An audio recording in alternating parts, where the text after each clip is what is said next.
इस वीडियो में हम लोग क्वेश्चन नंबर 14 को देखेंगे। 14 में क्या बोला गया है, which of the following is not a graph traversal algorithm.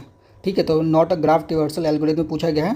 तो यहाँ पे ऑप्शंस दिए गए हैं ग्रीडी, डिवाइड एंड कांकर और डायनेमिक प्रोग्रामिंग। तो इसको हम एक एक करके पहले ऑप्शन समझते हैं और फिर उसके बाद हम आंसर देने की कोशिश करेंगे। तो सबसे पहले हम लोग समझते हैं ग्रीडी क्या होती है। तो ग्रीडी एक हमारे पास अप्रोच होती है। तो ये क्या होती है, अप्रोच। अप्रोच कैसे होती है, अप्रोच बोल सकते हो या स्ट्रैटेजी बोल सकते हो। कैसे, जैसे डाइकेस्ट्रा एल्गोरिथम है, डाइकेस्ट्रा एल्गोरिथम होती है, एल्गोरिथम। ठीक है, ये डाइकेस्ट्रा एल्गोरिथम हो गया।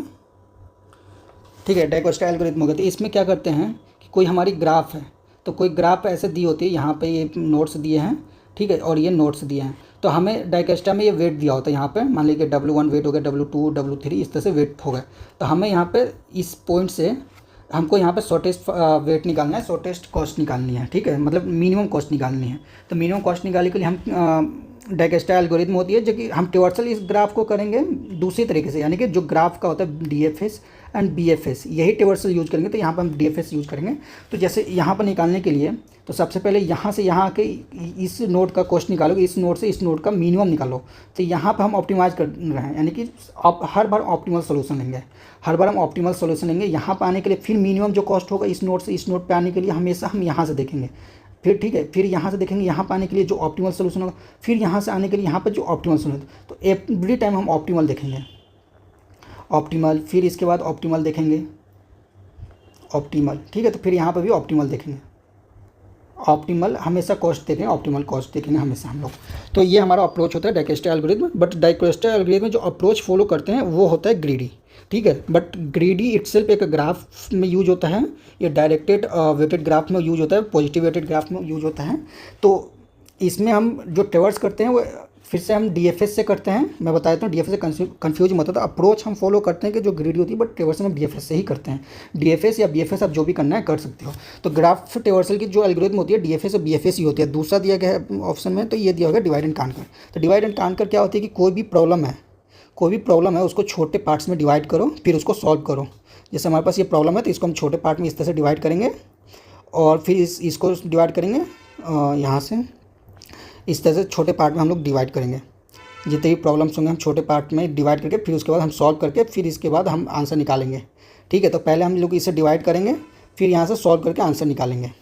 तो ये हमारा होता है डिवाइड एंड कांकर। जैसे मर्ज सॉर्ट आपने पढ़ा होगा, तो जैसे मर्ज सॉर्ट होती है, मर्ज सॉर्ट, तो डिवाइड एंड कांकर ही होता है। बट डिवाइड एंड कांकर से हम ग्राफ ट्रावर्सल नहीं कर सकते हैं, तो ये भी ऑप्शन हमारा गलत हो जाएगा। तो अगला ऑप्शन जो है हमारे पास, ये भी ऑप्शन ग्रीडी भी गलत है, क्योंकि हम केवल अप्रोच बता रहा है, ये ग्राफ ट्रावर्सल की एल्गोरिथम नहीं बता रहा है। तो तीसरा होता है डायनेमिक। तो डायनेमिक प्रोग्रामिंग बहुत इंपॉर्टेंट है, ये काफ़ी पूछा जाता है। तो सबसे पहले जैसे एक एग्जाम्पल से समझाता हूँ डायनेमिक प्रोग्रामिंग करता क्या है। तो डायनेमिक प्रोग्राम जैसे हमारे पास फिबोनाची सीरीज होती है। तो फिबोनाची सीरीज क्या होती है, 0, 1, फिर ये जो ये इनकी टर्म्स को जोड़ के अगला टर्म्स आता है, प्रीवियस 2 टर्म्स को जोड़ के। तो यहाँ पर फिर इन दोनों को जोड़ोगे तो 1 आएगा, फिर इन दोनों को जोड़ोगे लास्ट के 2 टर्म्स को, तो यहाँ पे 2 आएगा, फिर इसको जोड़ोगे तो ये 3 आएगा, फिर इसको जोड़ोगे तो 5 आएगा, फिर इसको जोड़ोगे तो 8 आएगा, इन दोनों को। तो इस तरह से, तो यहाँ पे देखोगे कि जैसे अब हमें इस टर्म का निकालना है, ठीक है, 6 टर्म का निकालना है, यानी कि 6 टर्म का निकालना है। तब कैसे निकालोगे, 5 टर्म का प्लस 4 टर्म का निकालोगे। तो इस तरह से निकालोगे। अब जब इसका ग्राफ बनाओगे, तो ग्राफ इस तरह से, ट्री जब बनाओगे 6 का, तो इस तरह से बनेगा। तो सबसे पहले 5 का निकालोगे, ठीक है, फिर 5 का निकालोगे, फिर हमें 4 का निकालना पड़ेगा। तो यहाँ पे फिर 5 का निकालने के लिए हमें 4 का निकालना पड़ेगा, फिर हमें 3 का निकालना पड़ेगा।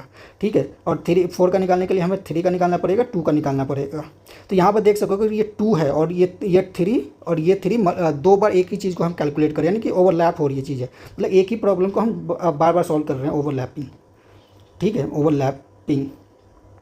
ओवरलैपिंग हो रही है। तो इसको सॉल्व करने के लिए, यानी कि हम एल्गोरिथम, कोई भी एल्गोरिथम दी गई है, जैसे ये हमें स्टैक यूज करते हैं, यानी कि रिकर्जन से कर रहे हैं। तो रिकर्जन एक दिया हुआ था, तो रिकर्जन को हमने और ऑप्टिमाइज किया। तो ये ऑप्टिमाइजेशन में यूज होती है, ऑप्टिमाइजेशन में यूज होती है। ठीक है, ऑप्टिमाइजेशन में यूज हो रही है। तो ये भी एक एल्गोरिथम नहीं है। तो इसका जो ग्राफ ट्रावर्सल का एल्गोरिथम है, तो ग्राफ ट्रावर्सल का जो एल्गोरिथम होता है वो DFS, यानी कि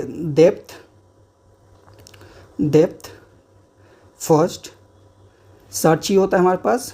एंड जो सेकंड होता है, सेकंड भी मैं यहाँ पे लिखता हूँ BFS। ठीक है, ब्रेथ फर्स्ट सर्च होती है, फर्स्ट FIR फर्स्ट सर्च। ठीक है, तो ये फर्स्ट सर्च ही होती है। तो ये 2 एल्गोरिदम होते हैं हमारे पास, ये मैं इसको थोड़ा अच्छे से और लिख देता हूँ यहाँ पर। तो DFS होती है, DFS एंड BFS। तो इसका यही 2 हमारे पास ऑप्शंस होते हैं।